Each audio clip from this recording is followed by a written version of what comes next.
movements in the Nasdaq market into real profits, live right before your eyes. In my live streams, I'll take you straight into the action of scalping Nasdaq futures. Watch as I analyze price action, volume, and order flow to identify scalping opportunities in this fast-paced market. You'll see my trade setups, live executions, and detailed performance breakdowns, all in real time. Stay tuned and follow my journey as I work to master the art and skill of scalping Nasdaq futures.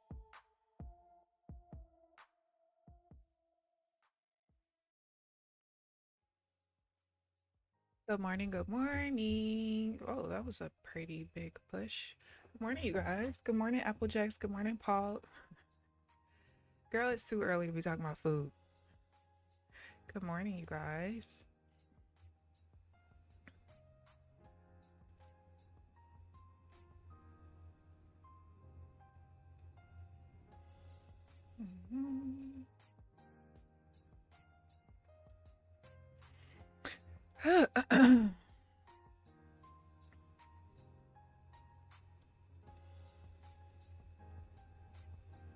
What a push. What a push. All right. All right. Slow it down. 23. Push too far.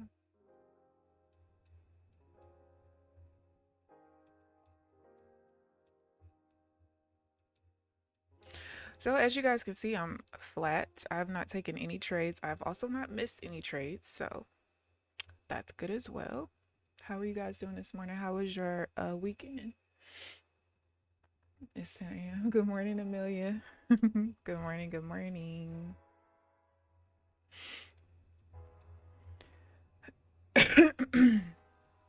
Yeah, there hasn't been very much since I got on. This is the 5-minute chart. I start in this candle and you can see we just have a lot of wicks, top and bottom wicks, and whenever that's happening, typically I don't get trades. So yeah.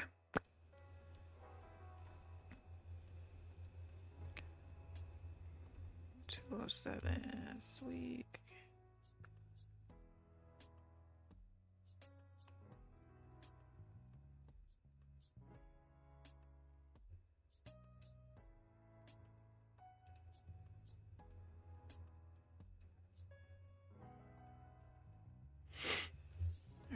I almost missed that one. Almost. But I was able to get in with the buy click in.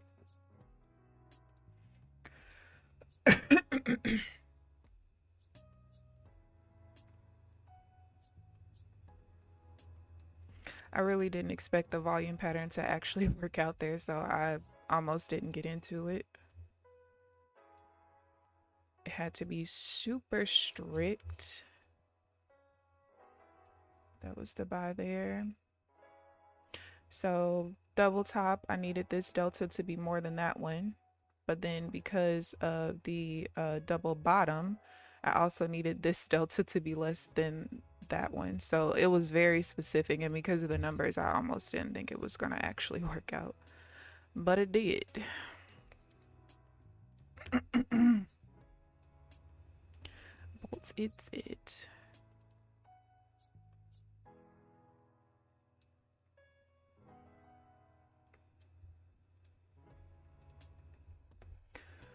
Good morning, Trenches. How are you this morning? Good morning, New. How are you this morning? Good morning, guys.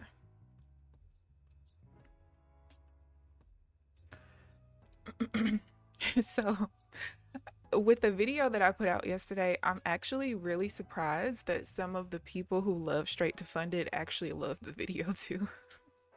I just knew that they were gonna be like, you heifer.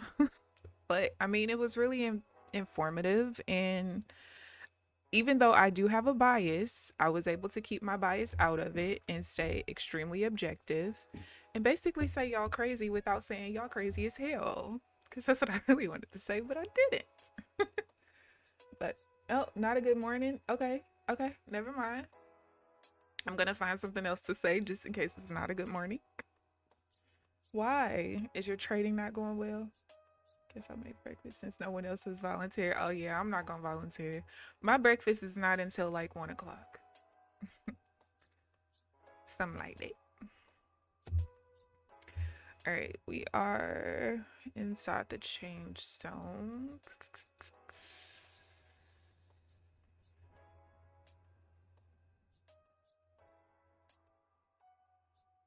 Oh, what a push off negative delta.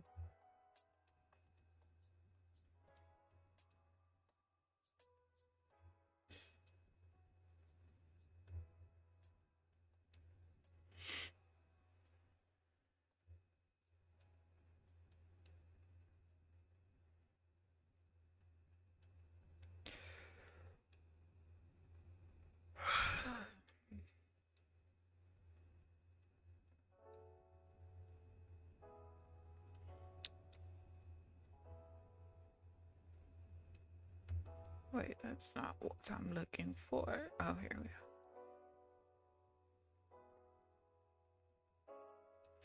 I don't really expect much when we change into uptrends today. Just based on the 5-minute chart. I mean, unless we just have a reversal and start pushing, every change to an uptrend I just see as a very small pullback, essentially. I think every time we've changed to an uptrend so far since I've been trading, it's done this where it can't even really break out of the change zone at all. I mean, this is a pretty heavy level of resistance.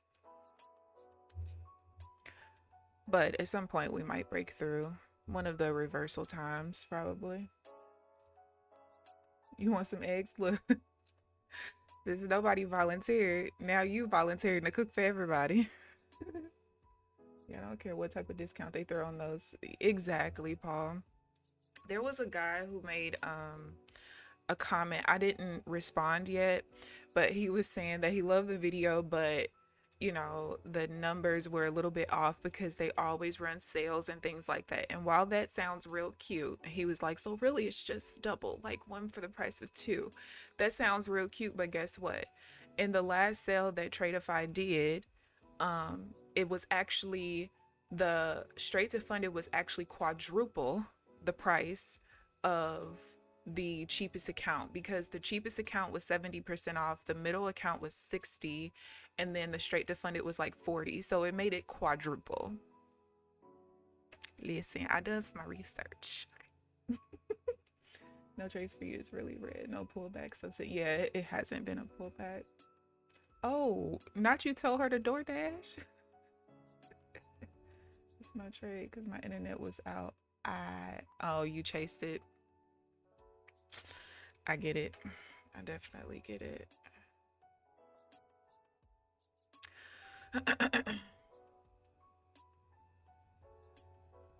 When are we going to push through on either side?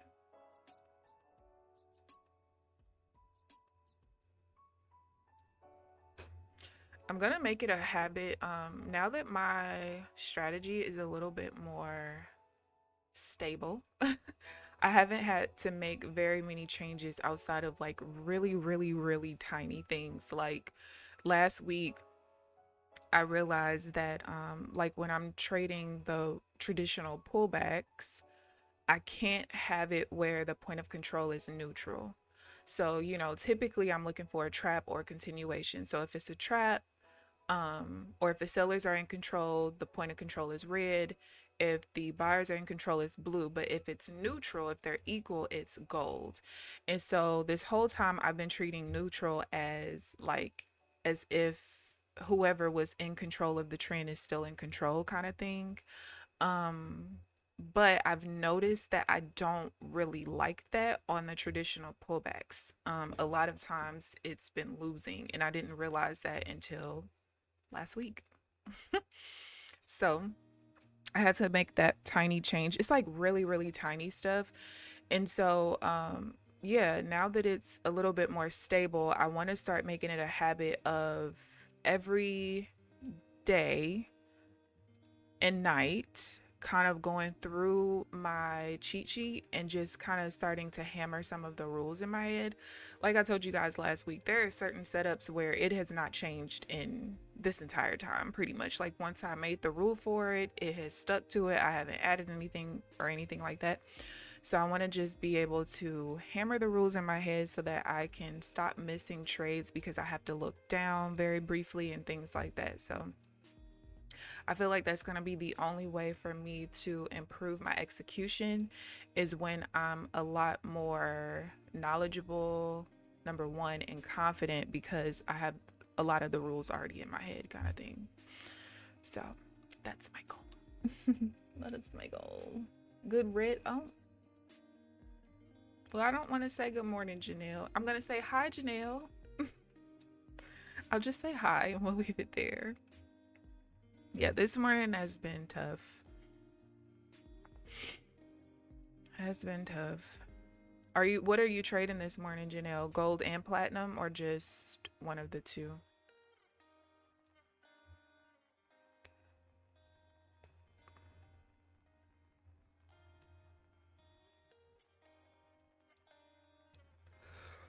Still rejected an uptrend. We're trying to create a pullback.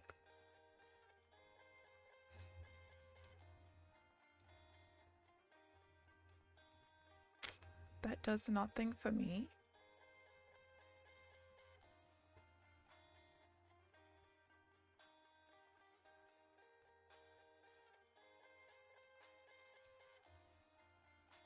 I mean, you can see a lot of times as soon as we create the downtrend reversal bar, the zigzag is changing to a downtrend almost immediately. And remember, my zigzag is all volume based. I don't like that. This is considered the pullback bar instead of this one. And because of the way it went through my minor trend, minor whatever that thing is, half trend, I just gotta be careful. 30.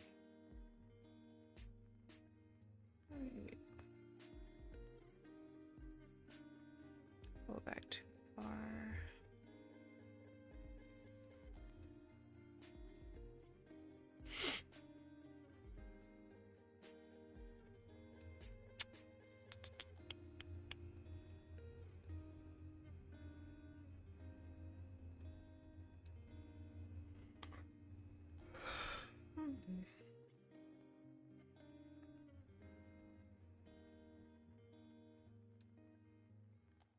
It's trying to push through. We already broke one wick. We have like 2 more wicks to kind of break. If it wants to continue the uptrend, which it might not want to.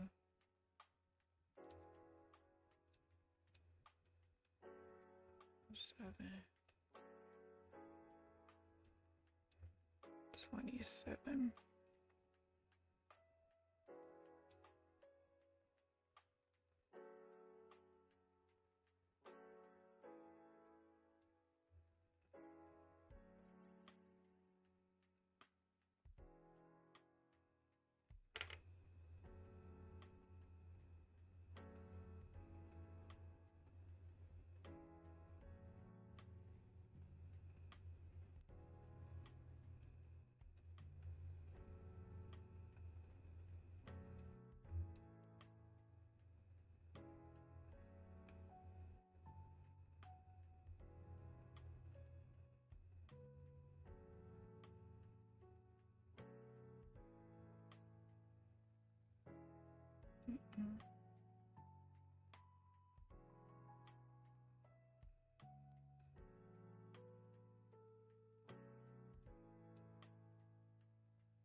See.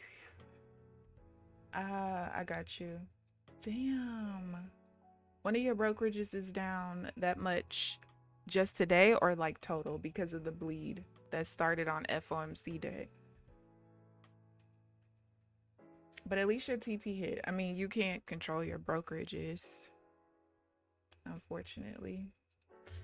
The only good thing about the long-term investment accounts is that over time, the market is rigged to go up.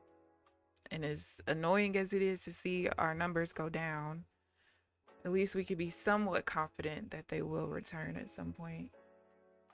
Took a trade at 9:56, out in 16 seconds, done for the day. I feel it. Yeah, don't give none of that back. Not with a day like today.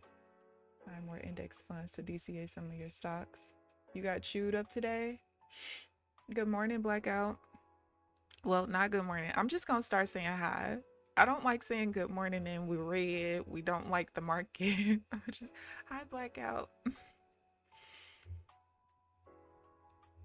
This is some tough price action, I'm not gonna lie. I just don't like the days where the 5-minute chart has like super huge wicks. Like this candle sucks. The big wicks on each side. This one's kind of the same, even though I did take a trade in there, but that's where my divergence trade happened. My divergence trade is right in the wick.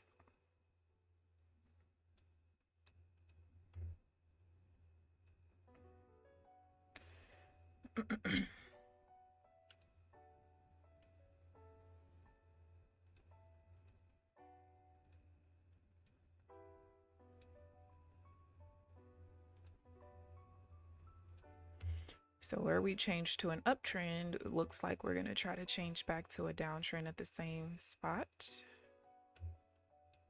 Yep, we just did around the same spot.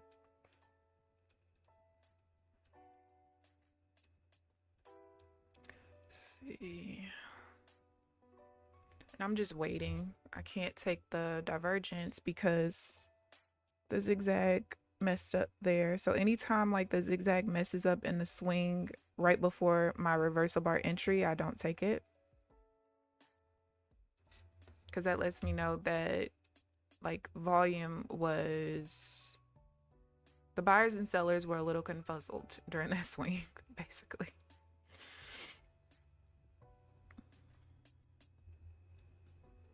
All right, one more pullback.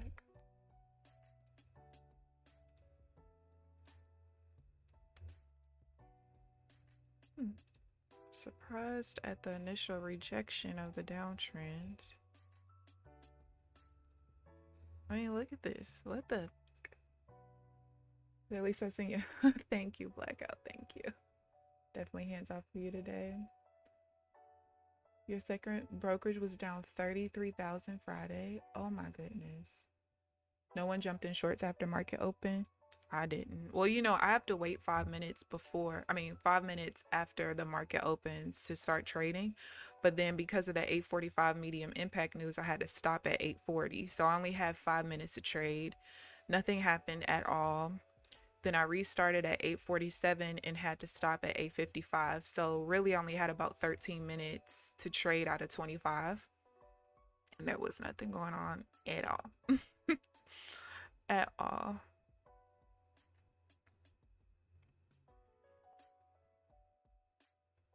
I was almost late coming back to the charts for the 9 o'clock news because I was trying to change out my water dispenser, and as I was pulling the jug off, I buy the 5-gallon jugs of what is Ice Mountain. It's like BPA free and stuff, and it goes on my water dispenser.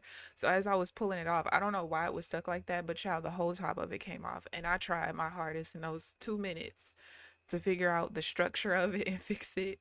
She didn't figure it out, so it's just gonna have to be like that till I'm done trading. I wonder if the app tells you how to put it back together. I might have to call them. Let me see. My equipment.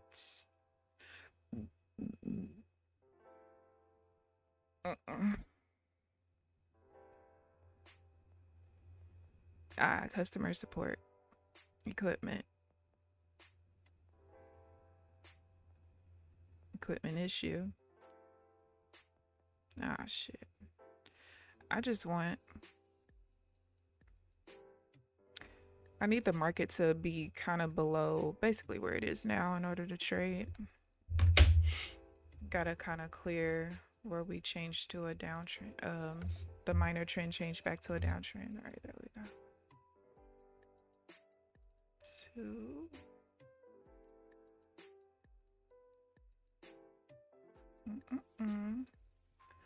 Not quite.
Gotta say, I wasn't expecting to sell off today because of taxes.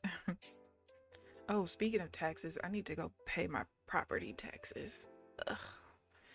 To have to pay taxes on property that you own is stupid. Like, why am I paying taxes on my car every year? Then I barely even drive. Oh, matter of fact, let me tell y'all. So yesterday, I finally got back out of the house again, and I had to get gas, and I was wondering how long it had been since I got gas. Y'all, the last time I got gas was October 15th. Yeah. And actually didn't even need it that day, but I was topping off because I thought I was going out of town. That was the last time I put gas in my car. It took me 2.5 months to go through a full tank of gas. Ay, ay, ay.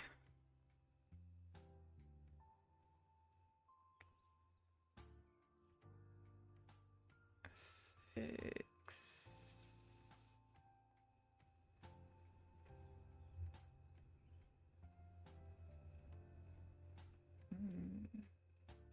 Thought we were gonna push there, we did not.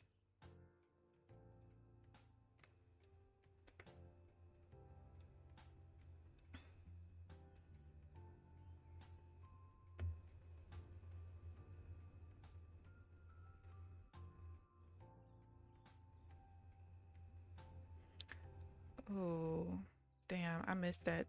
That's Delta changed at the last damn second. Oh wait, Delta change at last second. That sucks. I was waiting for that too. What a hoot.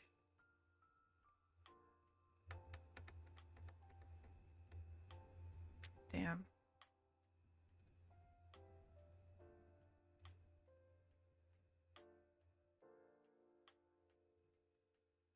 Damn, damn, damn. I was so patient.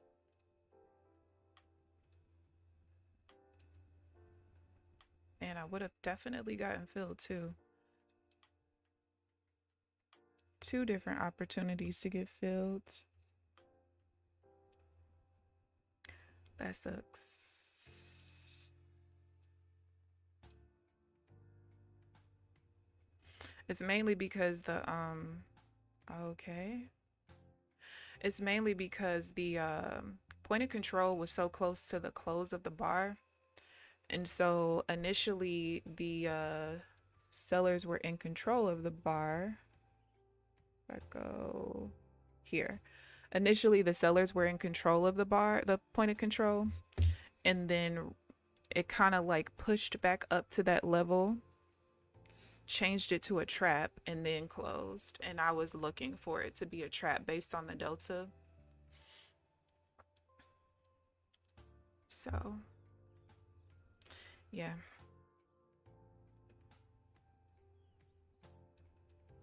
I hate the ones that change last minute.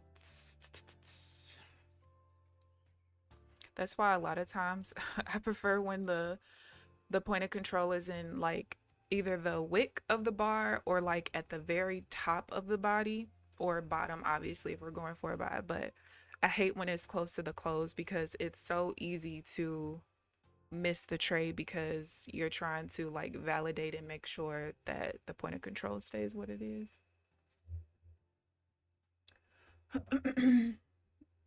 Oh yeah, Amelia, I'm worse than you. Driving around a lot the last few weeks. Honestly, the only reason I was even going through gas is because of jury duty. That's it. Give me keys here. Whip. I'll put miles on it real quick, y'all. I bought my car at 27,000 miles. I believe. Don't quote me, but I think I bought it in 2000, maybe 15, because I feel like I bought it when I moved back to St. Louis. So I think it's coming up on 10 years next year. Don't quote me, but I think so. I still have not hit 100,000 miles. I still, I still haven't hit it. I'm at like 90. I think I might have just crossed like 98 or something. Yeah.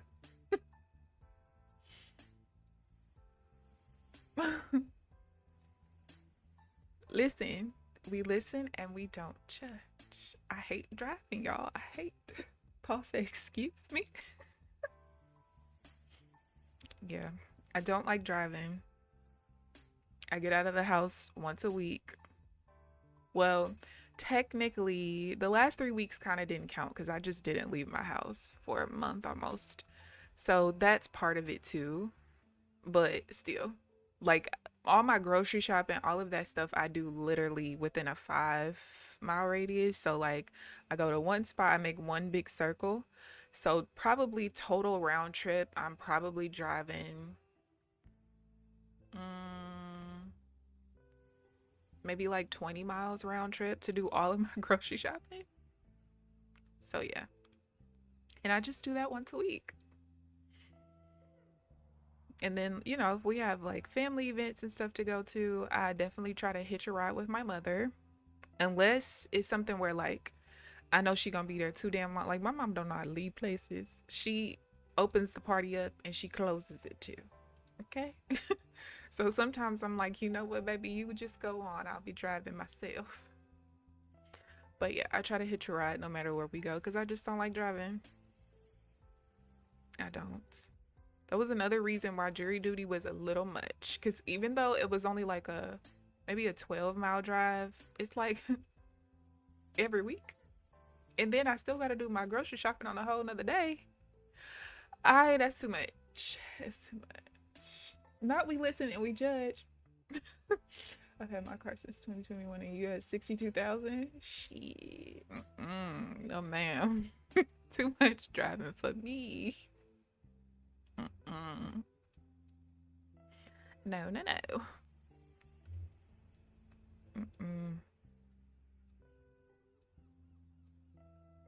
Oh, y'all, I was watching videos yesterday about some of the changes coming to certain prop firms, specifically Tradeify and TickTick. And I believe both of them are reducing the number of accounts you can have. TickTick is also making it to where you can only have one account type, so you can't mix and match the direct to funded or straight to funded and the eval to funded accounts. And I just want to say this. Yes, prop firms need to make adjustments in order to minimize risk, right? And that's fine. However, do we not see the common theme of the type of changes that straight to funded companies are making versus eval to funded companies? Top Step increased the number of XFAs because wasn't it like 3 at the start of the year or something? Wasn't it 3 and now they're up to 5 or something? I don't remember. The only negative change, I guess you could say, that Top Step really made was capping you out at $5,000 per payout per XFA. But the reality is, when you go into the Discord and you look at the payouts, not very many people was even withdrawing $5,000 from one account at one time anyway. So that shit is much as some people were up in arms. It's like, well, how many over $5,000 payouts have you gotten? Because why the hell does it even matter? But we have not seen yet Apex say, hey guys, no more 20 accounts. We have not seen Take Profit Traders say, hey guys, no more 5 accounts. The people who are making the changes are the straight to funded companies. And I'm trying to figure out at what point do they stop sipping the Kool-Aid and loving the hype around it and realize that that account type, as great as it sounds, is not good for business. It's not even good from a financial aspect for traders. I mean, that's what I went through in my last video. But if you're having to make those kind of changes, when are you going to realize it's because of the straight to funded? Again, as I've said before, the people who are buying those expensive ass accounts are not unprofitable traders. It's not traders like me who have, still working on a strategy and working on a payout. I'm not spending $300 to $700 on a damn account. I'm spending $35 monthly because by the time I pay for your one account, that's like a whole year plus of one eval. You know what I mean? To work on my strategy and things like that. So the majority of the traders that you're going to attract are people who are already profitable, who are getting consistent payouts from other companies. You can't bank on the people who are failing evals and things like that other companies can. So you automatically, even, okay, Nutty for instance, he just replaced his Tradeify accounts because he put, I think it was like 2 weeks ago, he put on an order overnight and didn't realize his ATM wasn't attached. And so he ended up blowing the accounts. And so because of the way he blew the accounts, that was the reason why he went ahead and replaced them. He said he spent $3,000 on those accounts. Who you think finna? Not I, said the cat. And so even with that, right? He maxed out, I'm pretty sure, yeah, he bought it before it was changed to 5 accounts. So I believe he can have 7. So even with him spending, let's say, a total of $6,000 on the accounts total, okay, one payout from what, 2 accounts? I think based on his account type, I think one payout from 2 accounts puts him at break even. So anything he withdraws after that is gonna put Tradeify in the negative for him. But other traders that are over there are the same way. They're already profitable. They're not blowing through. People are not gonna quickly blow through an account that cost them $300 on sale. What? No. Mm-mm. Tomorrow I have a 10 a.m. appointment. Oh, Amelia, we're gonna miss you. Be safe. Be safe. Be safe. Speaking of whips, I'm still waiting. Ooh, hold your breath. I've already passed out. Yeah, Nutty did. He said that he was playing around with his ATMs. I think he said he just had too many, so he was like going through and deleting them and stuff like that. And so when he put the order on, he forgot that his ATM was not attached. I think, well, yeah, when he put the order on, he didn't have his ATM inside of the chart trader. So when it triggered overnight, there was no ATM that ended up being attached to it. And he was so pissed because he actually was up a significant amount. And then the market just turned and ended up stopping him out. Yeah. So it wasn't fun for him. I need to. Oh, it is still 40% off. It's like, I got that little discount code in there, and I don't know if it's still 40% off, but it is.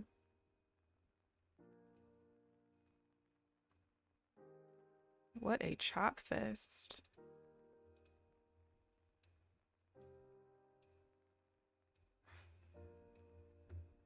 So right where we tried to change into an uptrend is kind of where all of this price action was. Earlier, it was the support that we pushed up. I don't even know how many points this is. Open to close is about 50 points. That's a 50-point candle.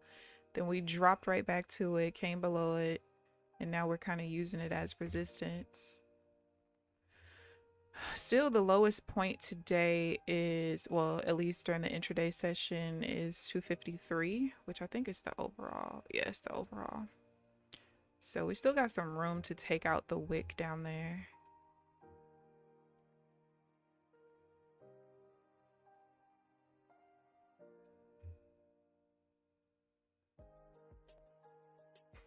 Interesting.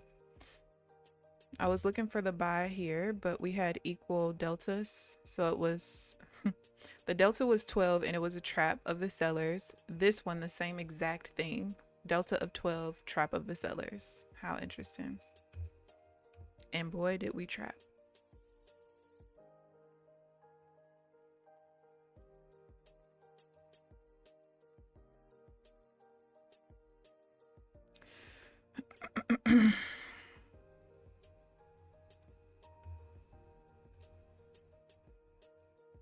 I might have to start looking at the equal ones because lately the equal ones have actually been working out. I don't know how, but they have.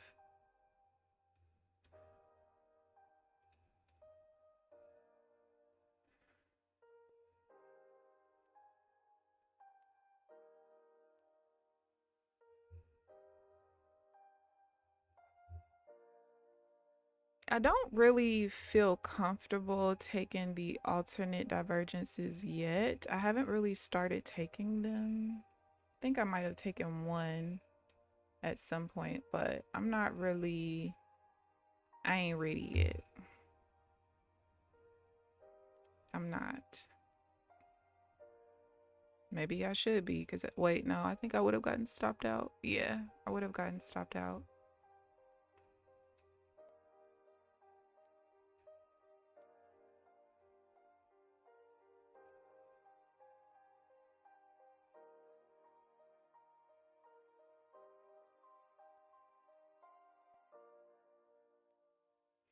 Yeah, I just still don't really know how I want to play that.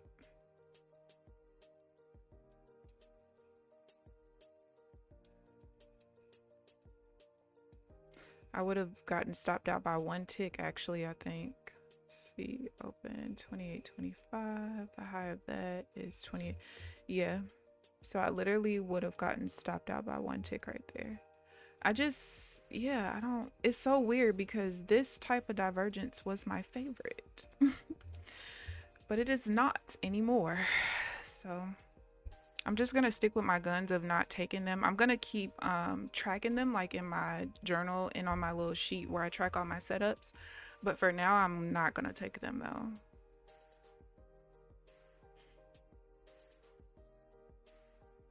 Ten.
31.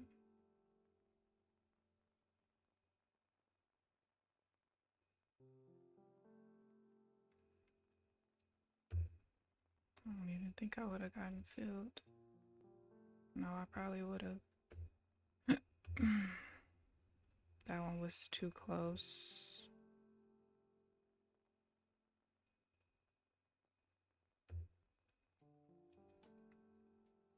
Another perfect sale right there, but the point of control was just, I mean, the delta was like too close to what I didn't need it to be, and I didn't want to risk it.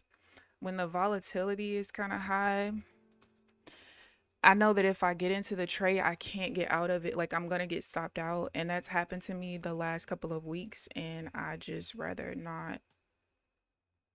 I don't know. Sometimes I'm willing to risk it, but with only one trade in so far, I don't really want to risk it. And then I was really afraid of, like, if the delta ended up being incorrect with this wick right here, we could have easily, if the delta was incorrect, just kind of used that and just push the opposite way. And I did not want to chance that. But basically, it's just an early trend trade, trying to get into a quick sale off the rotation. I call it the rotation, but it's like the failure of the major half trend holding up the trend. It's basically failing right there. The level is weak. So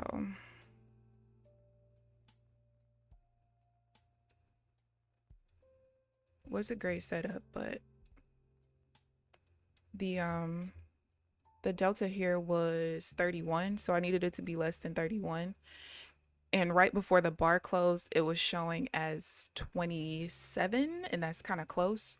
And it ended up closing at 26.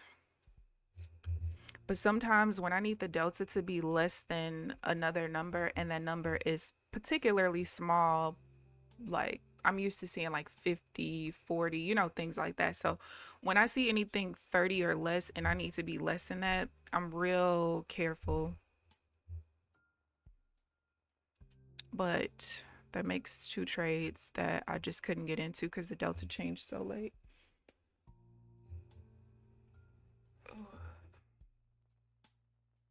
Going through the pace. You going to the Pacers game tomorrow? They so sorry. Not they sorry.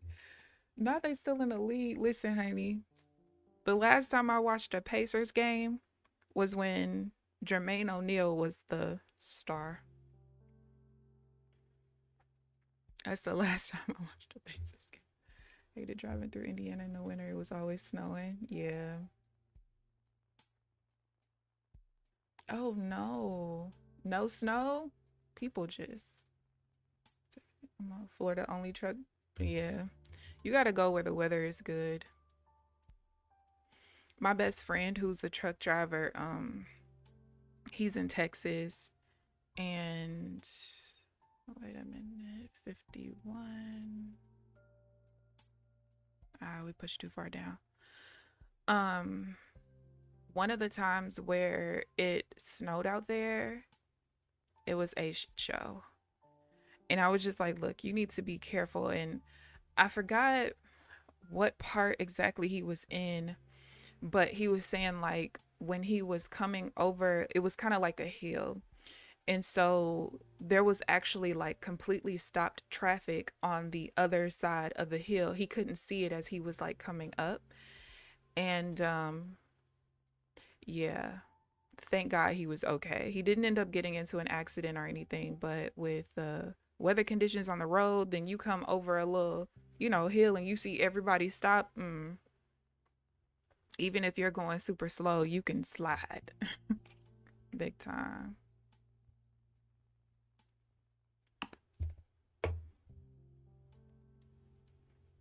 What I am happy about is I've gotten 3 set up so far and they all won, so that's good. Too bad 2 of them I couldn't get into. I also do want to, I need to look at 9.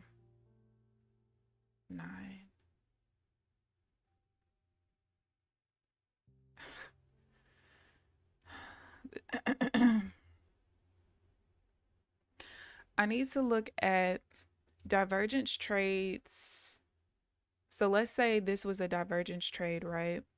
And let's say this wasn't a prime high because we didn't push down far enough on this swing in order to be a prime high. I need to look at my divergence trades like that because I actually have a feeling that it's actually a problem. I do. Um I have a feeling that it's a problem when it's not a prime high or low. Thank God I've been tracking it. But yeah, I have a feeling. So we'll see. We will see.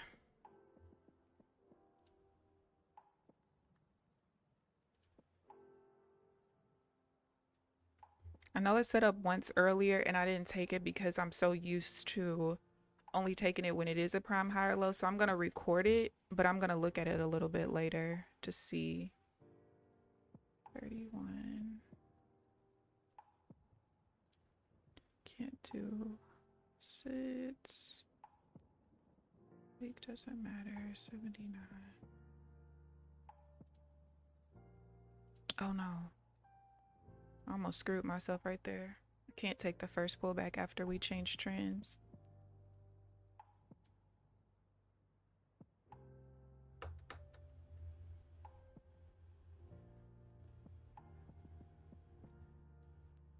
Guess it didn't matter. But normally it doesn't work out well.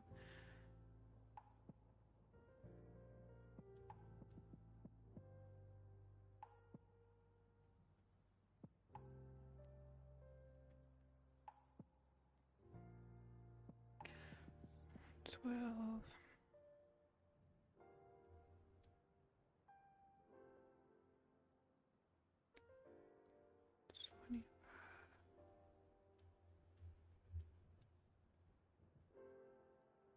It's scary, yeah.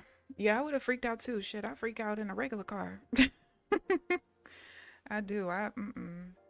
Ever since I got into an accident in a blizzard, the start of a blizzard in the mountains of Colorado.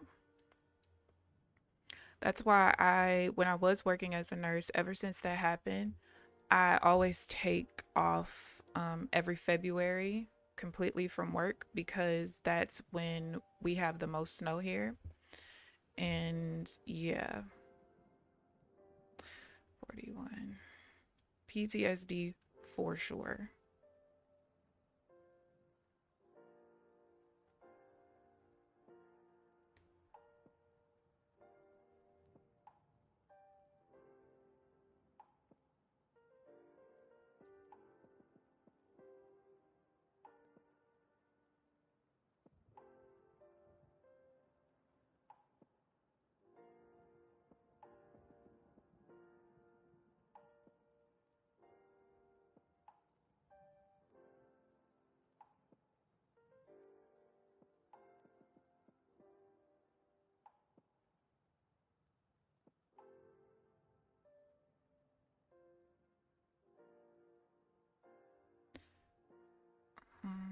For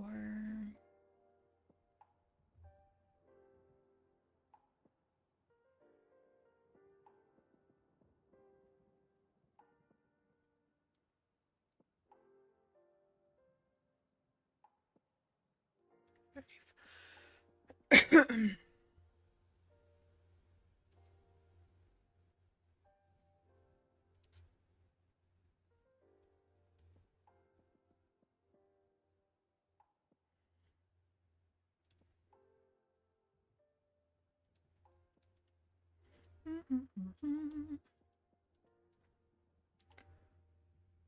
Goal is to try to hit 3K on gold today. The courage is gone. I'm out.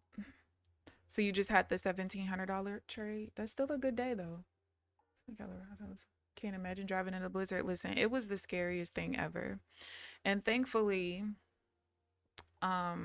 we were in the middle lane. So really just the wired median kind of cut through my car. But we ended up having to drive like that from Denver back to St. Louis because honestly, I didn't even realize that my tire was like not, it was like malaligned basically. I couldn't really tell, to be honest with you. It looked like it just kind of sliced through the hood a little bit, but there was more damage than I thought for sure.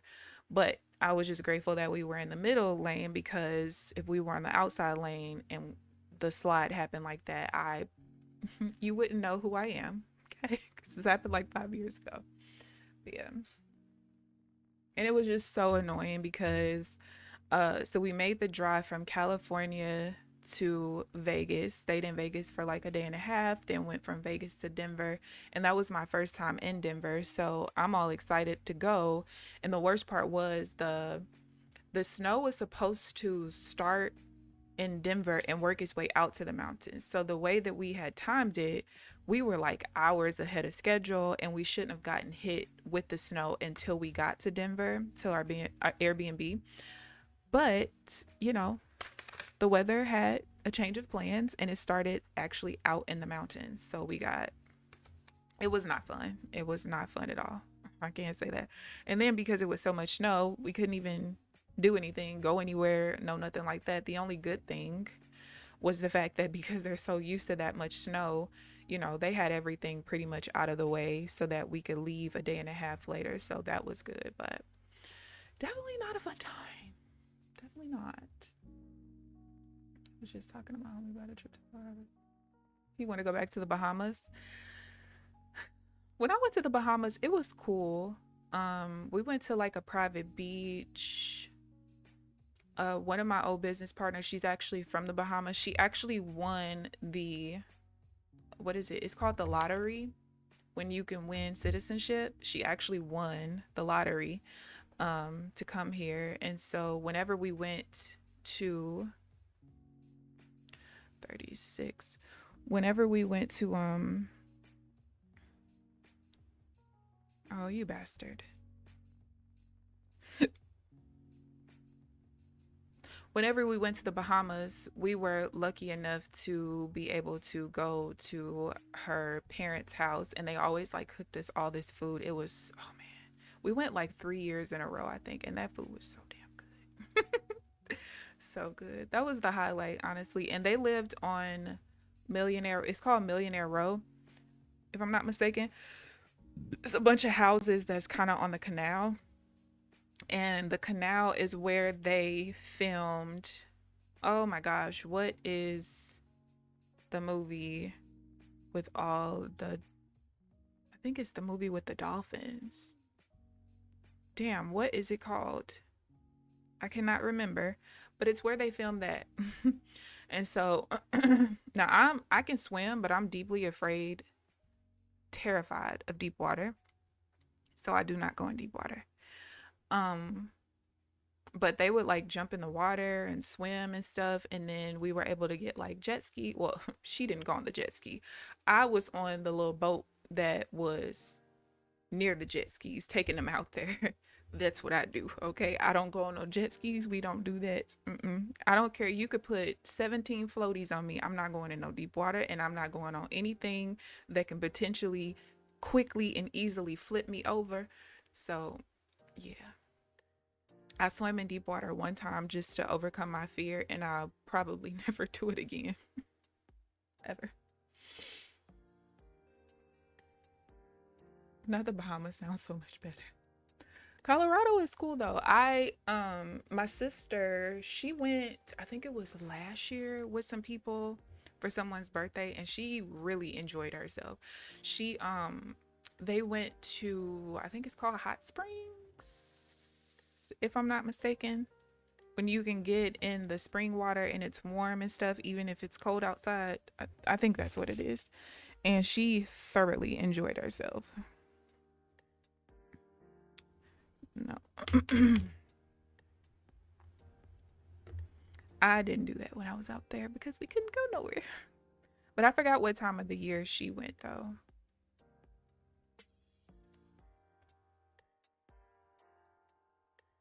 But the crazy thing is, when I got caught in the blizzard, y'all, it was March. Why are you snowing like this in March? I could never. I have an old friend that lives in Denver, and I just no, no thank you. I don't need to be around snow like that. I'm a summer baby. You can keep that. You can keep it. 26. 63. That was too much. Is the volume showing over there now? Okay, yeah, it is.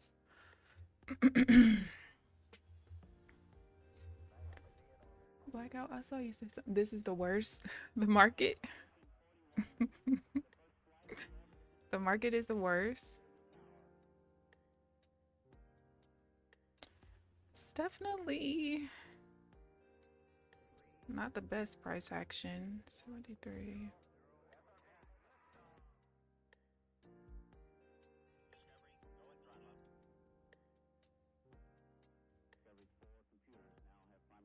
See, I'm curious to see how this trade will see. That one worked out. I didn't take it because you could see this isn't a prime high, but like I said, I'm gonna go look at it. I'm gonna look at it when I'm done journaling today because one of the trades from earlier did not work out. I can't remember the volume pattern though, so maybe one of the volume patterns it works and one of them it doesn't. That is a possibility. That is a huge possibility, but I'll have to look and see. I do remember it was a downtrend at the time.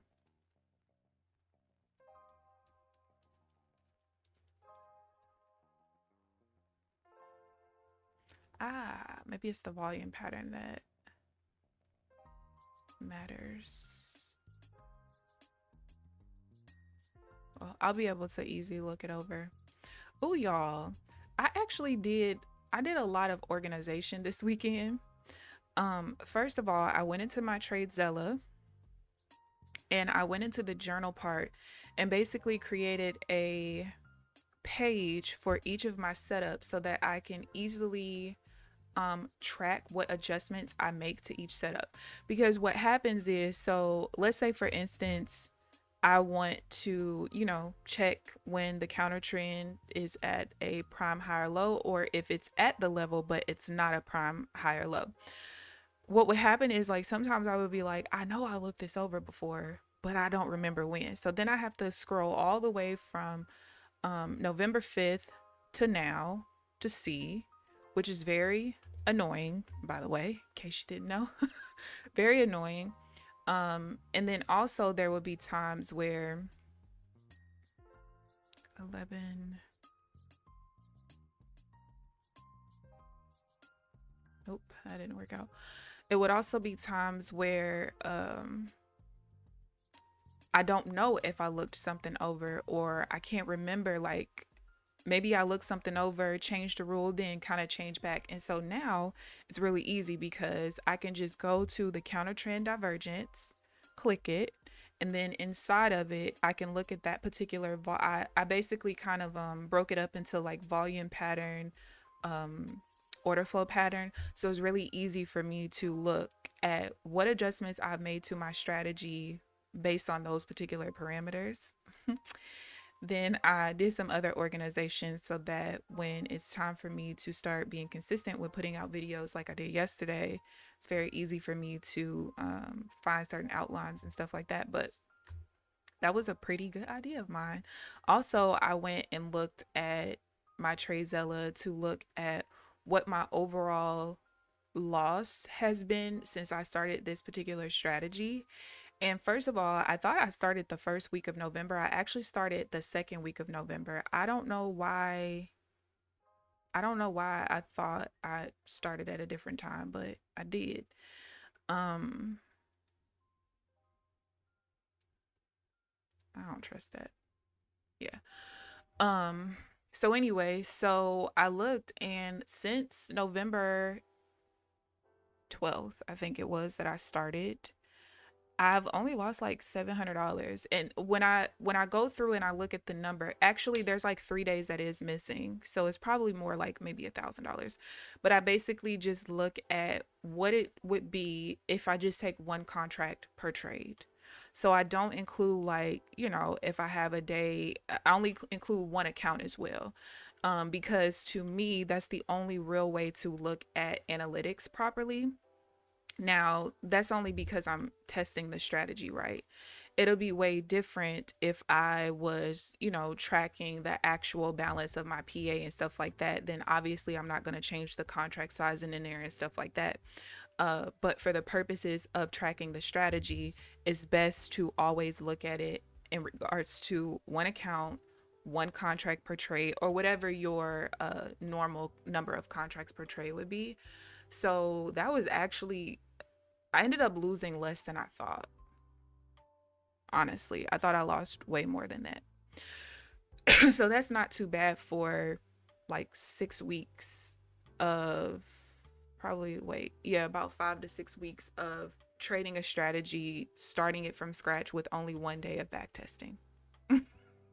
I'll take it. I will take it. Good morning, True. How are you this morning? Good morning.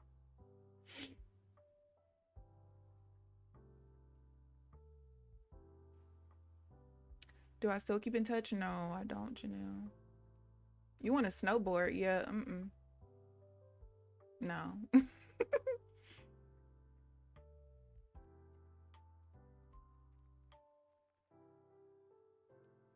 You don't care how fine he is, you're not paying those prices. Well, my old journal, I think I was paying 30 or $35 a month. But to me, it was so worth it because it took a screenshot of my chart on entry and exit and automatically applied the screenshots to the automated journal entry. So I like that one a lot better because it was an actual indicator and everything was automated. There was no importing or anything like that. Now I did see that Trezella made an auto import for NinjaTrader, but baby, it ain't work for me. So I don't know who it's working for, but it ain't work for me at all. I tried it. So I might have to reach out to support because maybe there's a bug in it. I'm not sure. But I tried. I definitely did. But the I do have an indicator that does take screenshots of my chart on entry. It's supposed to do it on exit as well. Sometimes it only does it one or the other, which sucks because my trading journal always did both of them. But I think sometimes because the entry and exit is so quick, it doesn't catch both of them. Or sometimes I think it might like index it to where it overwrites one or the other. So I'm not sure.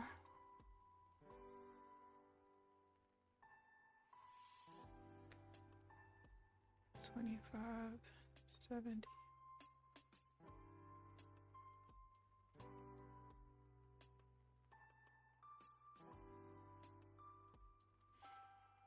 All right, see if we can get one more trade in. It's how it sits, but we're gonna try.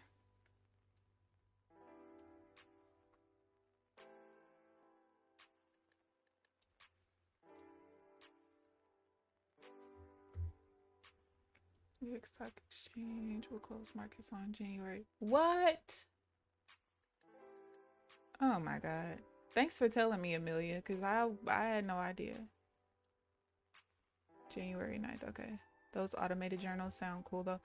It's really that girl is happy because she ate. What did you eat after this?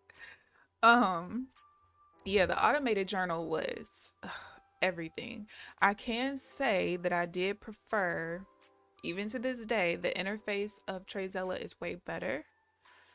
I do think you have more options as far as reporting now with Trezella. So that's a plus as well.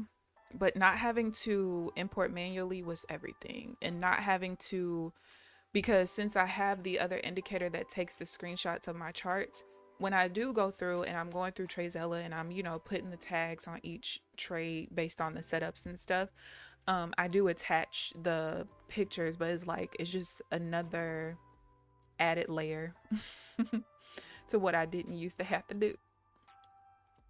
So my goal one day is to buy the software from the owner and relaunch it.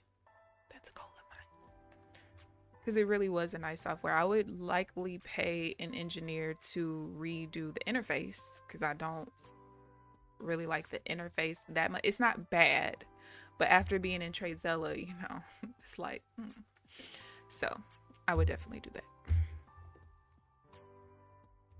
I don't know if we're gonna push through this zone.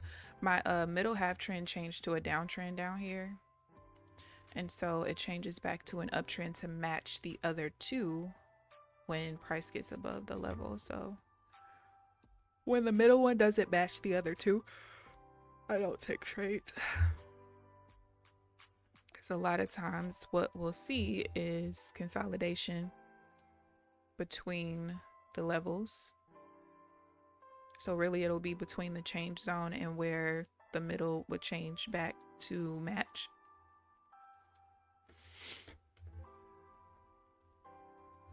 And you can see we even came close. We came about maybe two ticks?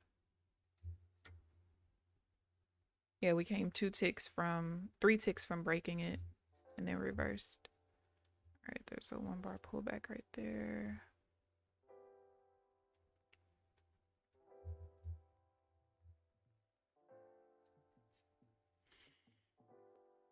Oh, sleepy. I only had like 4 hours of sleep. It's starting to catch up to me.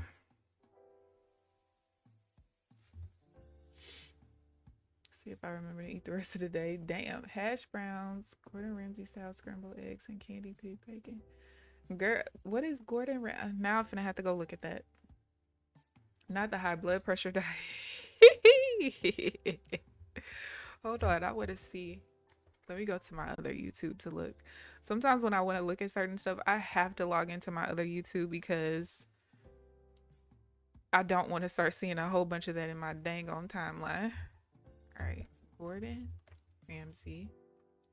Look, the first thing that pops up was Gordon Ramsay scrambled eggs.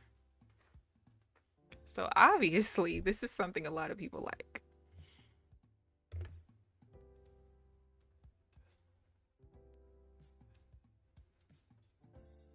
All right, we still didn't break through.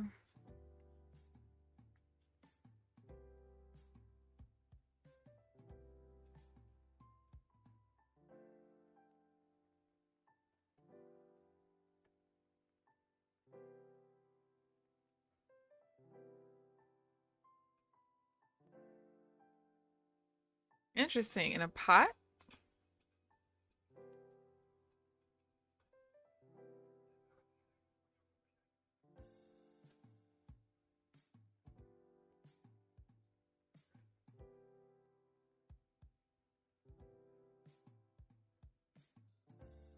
Butter?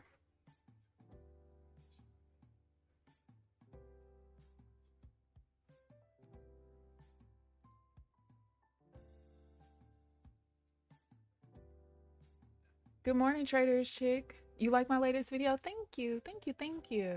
I'm glad you enjoyed it. It's a lot of work, but it's worth it. Oh, wait. Did I miss something? All I seen was him put in butter. Hold on. Girl, he finna stir this whole time? He said, just keep stirring. Oh, wait. We might be breaking through. Yes, we are. Hold, please.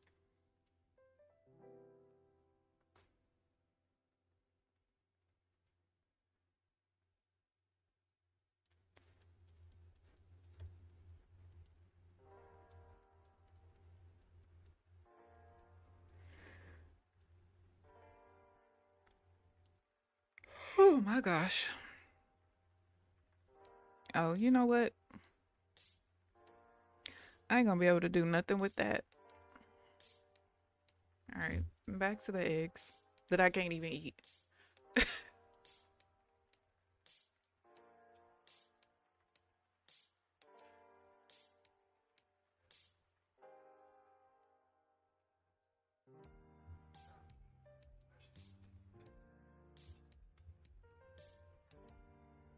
Did he say sour cream?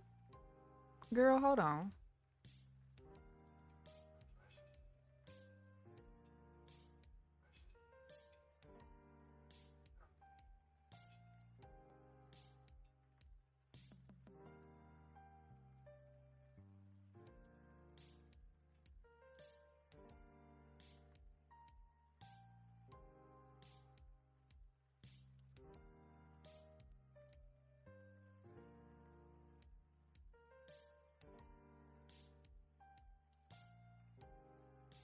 Very interesting.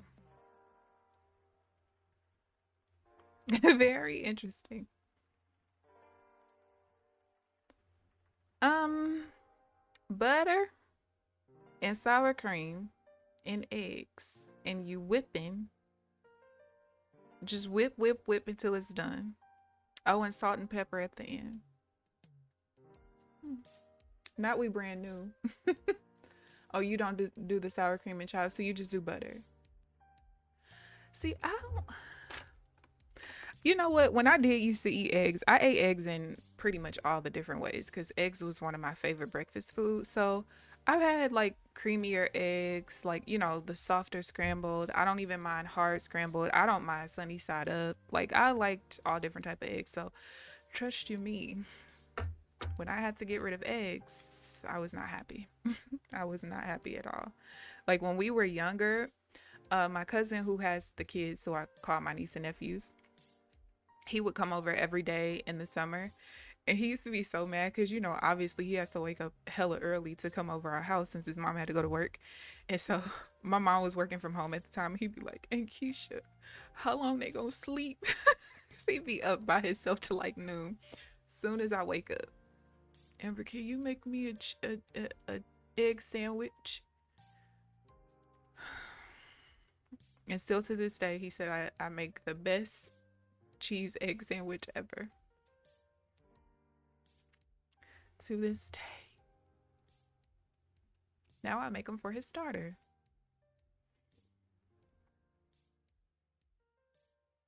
Nope, that's not even weak. You know what? The market is just not fucking with me. No, it is. So 3-0 today, technically, is what the strategy would have done. But I didn't make any mistakes. And I'm green. I'll take it. I will take it. You rather Parmesan cheese and a lot of pepper? I don't think I've ever put Parmesan cheese in my eggs. I was a little ghetto, baby. We just did sliced cheese, okay? I would do shredded cheese now that I'm older, but throw your piece of sliced cheese in there. Now, I did, now that I make it for other people, because I'm lazy and I'm not eating it myself, I just put it straight in the pan. But I used to like old school, put it in a bowl with a little bit of milk and whip it up and put your seasonings in there and stuff like shit. I'm not doing all that work for other people, not no kids, because I just make it for the kids now. They don't know no difference. They don't know no difference. Cooks everything with cheese, cream, sour cream. My gosh. It says it's so delicious. Exactly. Fat makes anything taste good. Anything. Bubble guts recipe. For real. I could not, as much as I like cheese as a kid, like I just used to eat it by the slice. Just traditional American cheese. Just eat it. I used to do bread the same way, but we grew up on potato bread though. If y'all never had potato bread, listen. I don't eat it now because I've been eating keto bread for the last couple years, but potato bread. And I don't even really eat bread that much. But I used to just take the edges off, ball it in a ball, just eat the potato bread like that. But I don't really, the only dairy I consume on a daily basis is 000 yogurt. And I don't really consume cheese that much. Like sometimes I'll buy the already made like salad mixes in the bags from Sam's. I'll get the Caesar one or any of them. Most of them come with cheese. And most of the time I don't even use it. But here and there, like probably, I would say maybe like twice a week. Or not twice a week, twice a month. Whenever I'm eating the salad for that week, I will go ahead and put the cheese in there. But I don't really consume a lot of dairy at all. Yes, potato bread. You never heard of potato bread? Listen, it's so good.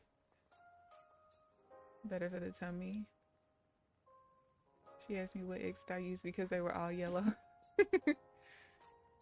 White bread and white rice? You like white bread and white?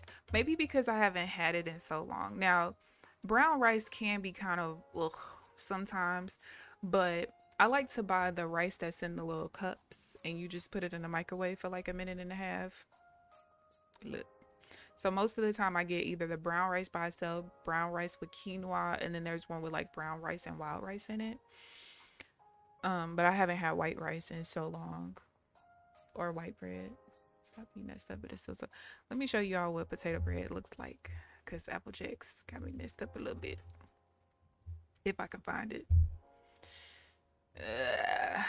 Actually, let me just go on Walmart because it's a certain brand that was really good. And then I'm going to show you guys the accounts. Not for now.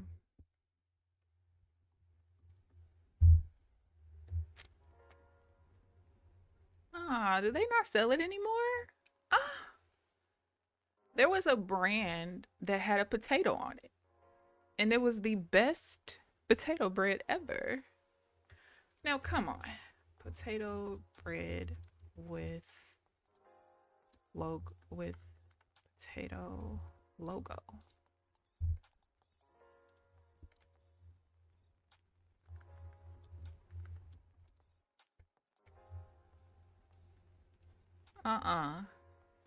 That's gonna make me mad. I don't even know what. Maybe they don't sell it anymore. Not that particular brand. Damn. That's crazy. Well, it kind of had like a yellow tint to it, but it was so good. So good. All right, let me take a picture of the accounts. Here we go. Make it bigger. All right, so we are pushing along. I'm still missing some drawdown out of the Apex account. TPT is what I started, I think on Friday. Yeah, we just started the TPT account on Friday, and Friday was not a good day. I think I was down like 275 that day. So the goal is to try to get that back in profit by the end of the week, which we're not that far away, just $200. So if I do what I'm supposed to do, that should be pretty easy. And then the third account that's listed is the one where we're gonna have to blow or go with that one, because it renews on Saturday, and if I do not pass it, I don't think I want to renew it.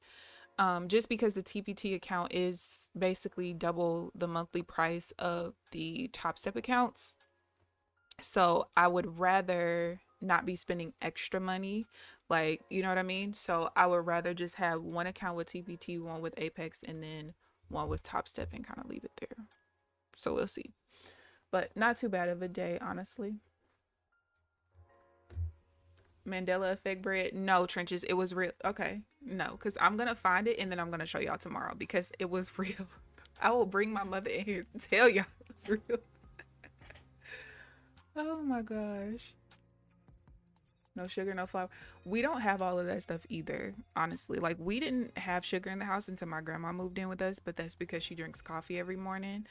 And literally, I can't tell you the last time I bought sugar for anything. Anytime I need like a little bit of sweetness, I'll put like honey, like drizzle honey on something, but I do not sugar. Absolutely not. I did not make it up. Some country ass shit. Oh my gosh. Feed me eggs with sour cream in them, and it's gonna be some furniture moving. But you're probably not gonna know, New. You probably won't know. I'm gonna tell y'all, this is gonna sound so weird. And after this, I'm gonna get off because y'all might take my black card. I like to put cream cheese in my spaghetti. Now, I'm not gonna do it while I cook it. No, I don't do that. But like, usually after the first day when I'm rewarming it up, I do like to put a little tiny bit of cream cheese in it just to make it like creamy. It is so good. But I also can eat cream cheese just like off the block, because I love cream cheese. Honey and real maple syrup. Yeah, exactly. No sugar for me. We do keep like brown sugar in the house, but it takes a very, very long time to go through it though. You're unsubbing?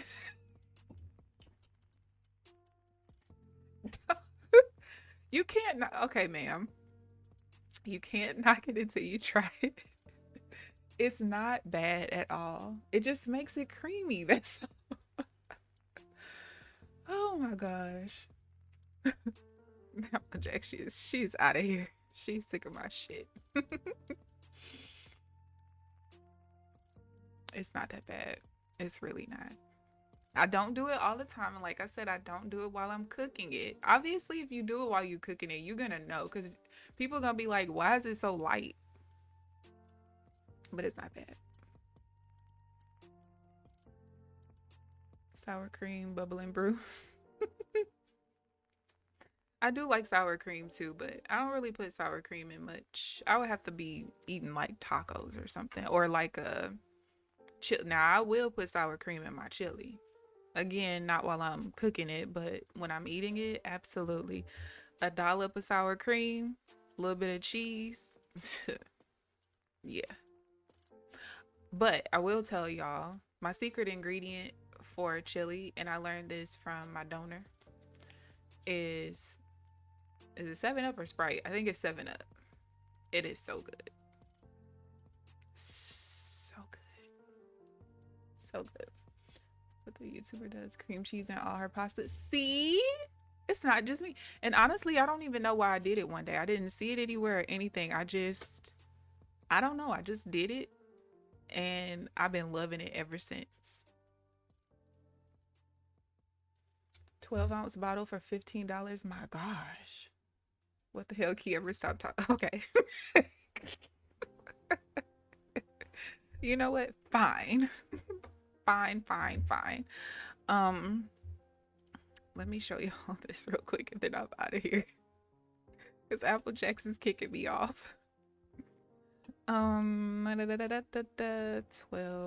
to what is today? Oh, 30th. So this is what I was telling. I put my headphones on to listen to music and didn't even listen to music today. So this is what I was telling y'all about the TradeZella report. Oh yeah, look at this. Wait, let's not look at that first.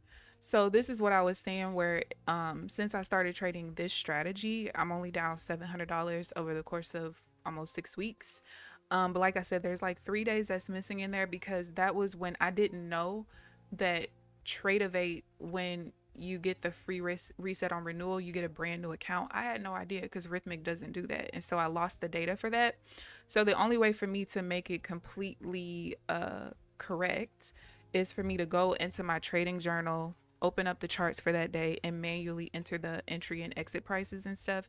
And at the moment, she's not going to do that. So that's that. But this was pretty cool. I forgot to share this in the Discord. I was going to, but I forgot. But say you're a scalper without saying you're a scalper. Literally 600 trades for the year. No, not for the year. This is since May. I think I started TradeZella in May or something like that. But to take 600 trades and the total time I was in the trades is 2 hours. True scalper. Very true scalper. So yeah, that's why I was saying that the total days traded is 124. I obviously traded almost every single trading session this year, but like I said, I didn't start tracking it until May, if I'm not mistaken. So yeah, I thought that was pretty cool.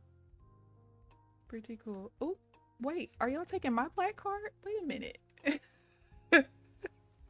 I told y'all I learned it from my donor and it's really good. And it doesn't make it like super duper sweet or anything because I don't like sweet chili, but it's just like a certain little, yeah. I know that is crazy, ain't it? Yeah, I wish I had the stats for the entire year, but 600 trades, 2 hours is definitely true scalper fashion. Because you know, you do have some people who say that they're scalpers, but they're like, oh yeah, I scalp for 20 points. And while 20 points on the Nasdaq can be a scalp, I don't really see it as a scalp. Like I hate when I go on YouTube and you'll have people, let me see. You'll have a video, right, where the title will be something about scalping. And then you look at the thumbnail and literally it's something that looks like this. So it'll be like the stop loss looks like that. And then the take profit will be all the way down here. Who told you that was a scalp? Like, you cannot say that you scalped and you literally went for like 50 points. That's not a damn scalp. No, we're not gonna do that. Mm-mm. Wait, and the sub too? Now hold on. Let's not go that far. Sounds like a play on baked beans with the soda aspect. You know what? I don't have I ever heard of people putting soda in baked beans? You know what? People do some really weird things to baked beans. I'm a very simple person. Just give me some bushes and we're good. I don't even need like all the different flavors and stuff. Now, some of those different flavors are really, really good, but when you look at the sugar content in them, no, no, no, no, no, no, no, no.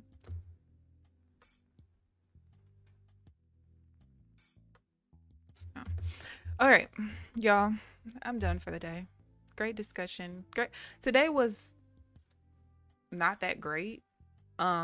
Structure wise, you know, the market just was not that great just in general, but I am glad to see that my strategy is holding up because as choppy as we were in the beginning with all the attempts to, you know, create pullbacks that didn't really create pullbacks, even some of the later attempts of changing the trends and everything.